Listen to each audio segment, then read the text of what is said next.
సంక్రాంతి పండుగ సందర్భంగా అమరావతి కౌలు రైతులకు ఏపీ సీఎం చంద్రబాబు శుభవార్త చెప్పారు. పెండింగ్ కౌలు డబ్బుల్ని కూటమి సర్కార్ రైతుల ఖాతాల్లో వేసింది. కక్ష సాధింపుతో వైసీపీ ప్రభుత్వం పెండింగ్లో పెట్టిన కౌలు మొత్తాన్ని కూటమి ప్రభుత్వం చెల్లించడంతో రైతులు హర్షం వ్యక్తం చేస్తున్నారు.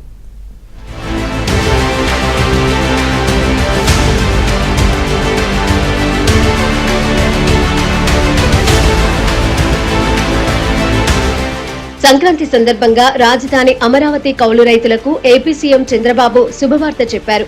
పెండింగ్ కౌలు డబ్బులను రైతుల అకౌంట్లో వేసి శుభాకాంక్షలు చెప్పారు. రాజధాని అమరావతిని విధ్వంసం చేయడమే కాకుండా 3 రాజధానుల పేరుతో 3 ముక్కల ఆట ఆడిన జగన్ రాజధాని రైతులపై కక్ష సాధింపు చర్యలకు దిగారు.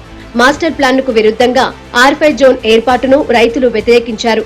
రాజధాని వెలుపల ఉన్న వారికి అమరావతిలో నివాస స్థలాలు ఇవ్వడంపై రాజధాని రైతులు సుప్రీంకోర్టుకు వెళ్లడంతో గృహ నిర్మాణాన్ని సుప్రీంకోర్టు వ్యతిరేకించింది.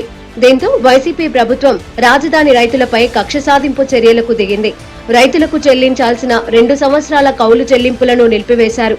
రైతులు హైకోర్టులో పిటిషన్లు వేసినప్పటికీ అవి పెండింగ్ లో ఉన్నాయి.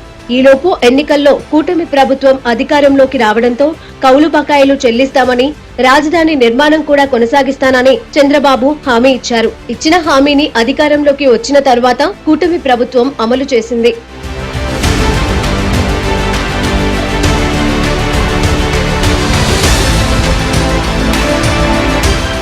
అధికారంలోకి వచ్చిన తర్వాత కూటమి ప్రభుత్వం 2 నెలల క్రితం 9వ సంవత్సరం చెల్లించాల్సిన కౌలును జమ చేసింది.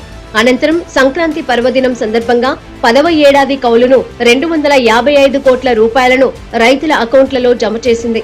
చివరకు రాజధానిలో భూమి లేని నిరుపేదలకు చెల్లించే నెలవారీ పెన్షన్ను కూడా వారి ఖాతాలలో జమ చేశారు. దీంతో రాజధాని రైతుల్లో సంక్రాంతి పర్వదినం సందర్భంగా ఆనందం వెల్లువెరిసింది.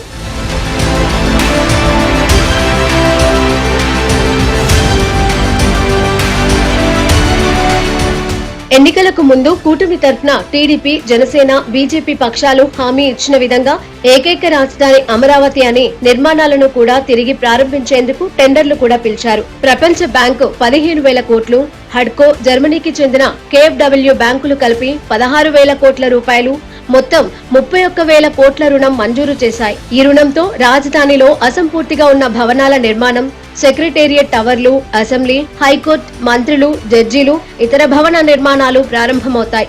సీడ్ యాక్సెస్ రోడ్డు, అంతర్గత రహదారులు, రైతులకు ఇచ్చిన ప్లాట్లలో మౌలిక సదుపాయాల కల్పన అంటే రోడ్లు, విద్యుత్, నీటి సదుపాయాలు కల్పించనున్నారు. వీటికి కూడా CRDA టెండర్లు పిలిచింది.